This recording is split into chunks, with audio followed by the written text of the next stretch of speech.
Heidi Morgan here, interviewing Julie Kirklin, longtime New Boston resident, who has provided countless support to the children of New Boston Central School over the years. Julie, our paths have crossed many times, but for those members of the community who have not yet had the pleasure of meeting with you, could you please introduce yourself and give us a little background on yourself?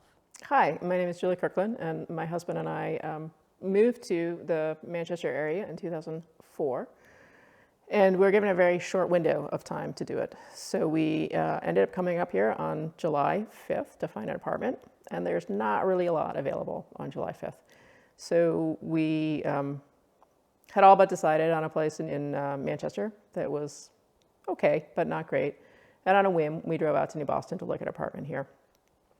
And it was a great apartment and beautiful location.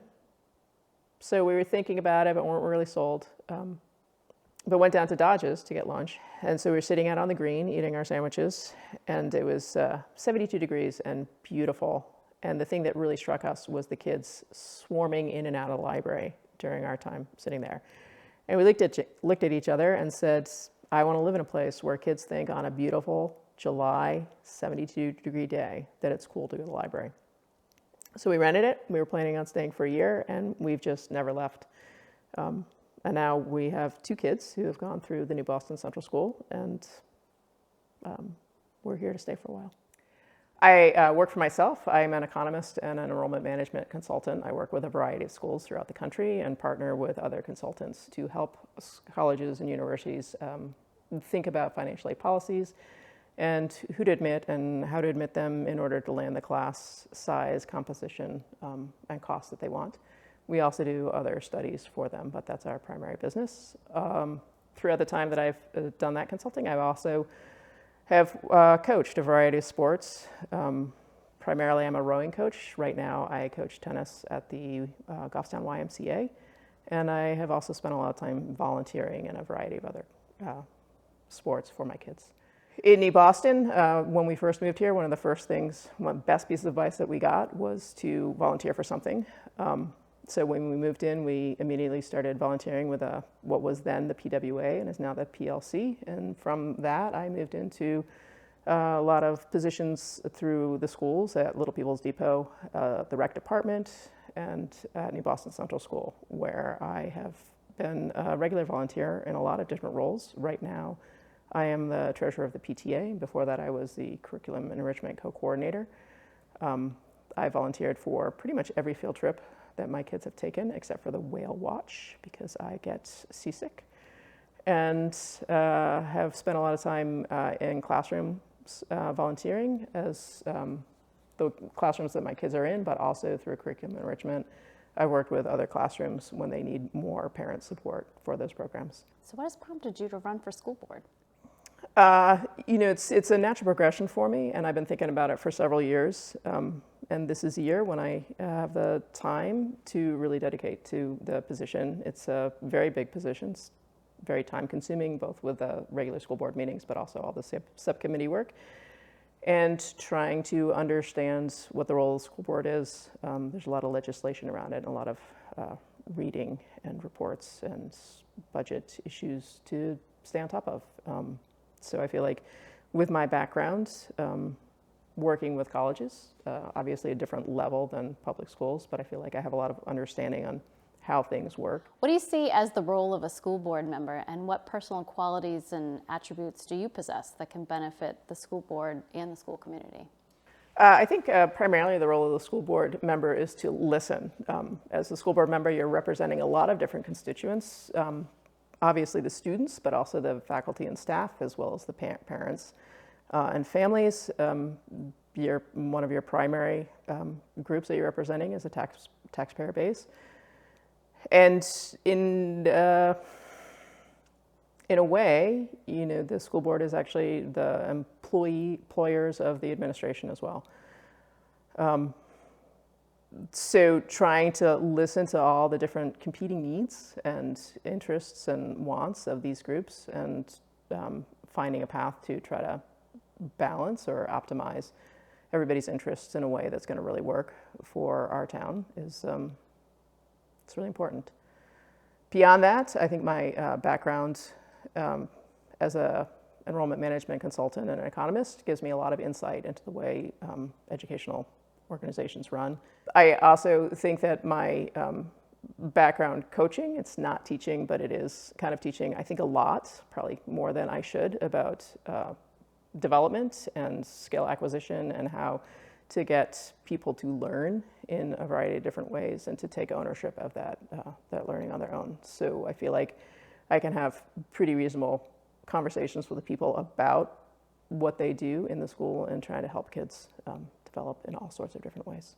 Obviously, these last 2 years during the pandemic have been challenging for the school community. Hopefully, the pandemic is coming to an end as COVID-19 becomes endemic into our society and part of everyday life. What is it that you see as the top 3 big issues for New Boston Central School moving forward? Well, I will say the first time I walked through the hallways of New Boston Central School, the thing that really struck me was the energy and the vibrancy of the community. And you don't get that without the right faculty and administration. So I think for me, the number one thing is making sure that we are providing an environment and setting up a community where the people who work there want to continue to work there and want to put in the extra time and effort and energy that our fantastic faculty do at our school. So I think staffing is really important. We've had some turnover over the last couple of years. We have a lot of new teachers in the school, so we need to make sure that we are supporting them and we can keep developing and growing them. I think the second thing is, obviously, and this has been on the radar for a long time, we have space issues in our school. And that's been something that Superintendent Balke has talked about a lot during the last couple of years, that our classrooms are undersized and our population is also growing. So right now, pretty much every space within the school is used in multiple different ways throughout the day. So I think that's an issue. We have a lot of new families in town who have sent their kids into school and don't really have a sense of what goes on in there during the day. And I think we've really lost a sense of community, and we've lost a sense of our school being a really foundational part of that sense of community, just because parents haven't been able to get in there and see what a wonderful place it is. So I think we're just starting to open up, and I think that trying to figure out how to get that openness and community spirit back on track and out into the community is really important.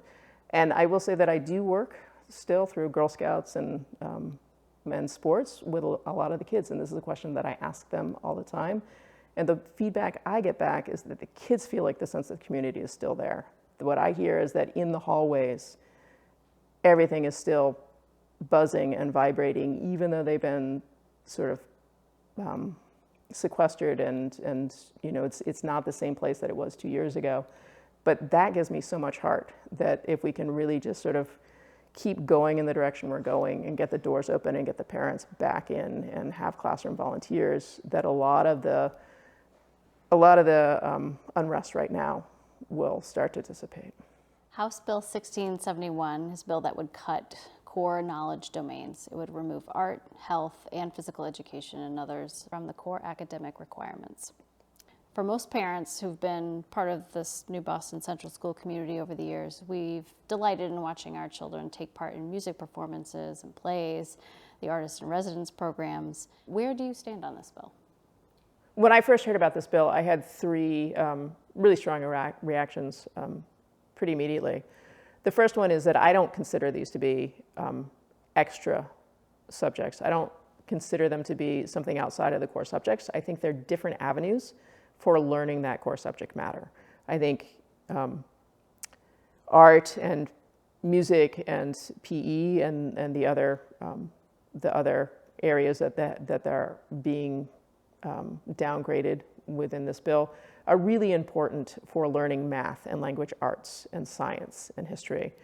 And for some kids, it's the primary way that they learn these subjects. So there are kids who, sitting in a regular classroom and having it presented to them and working in small groups and working on worksheets, they don't get the math content that they're supposed to be getting. They're not getting the language arts. But if you send them into an art class, for example, where they're working with perspective and horizon lines and ratios, suddenly that math becomes clear. So for some kids, I think these these, what are in some cases considered extra courses, are actually teaching them the core skills. I think for most of the kids who are learning the skills within the regular classroom, this opportunity to apply it and see how it plays out in the real world really reinforces and builds on those skills. So I think it's important for all students, even students who could probably get that within the regular classroom.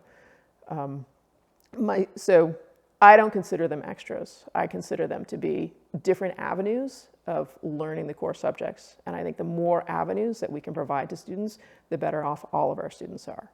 My second reaction to it was I don't really understand how it is going to save us money. We need a certain number of adults within the building for our school to run.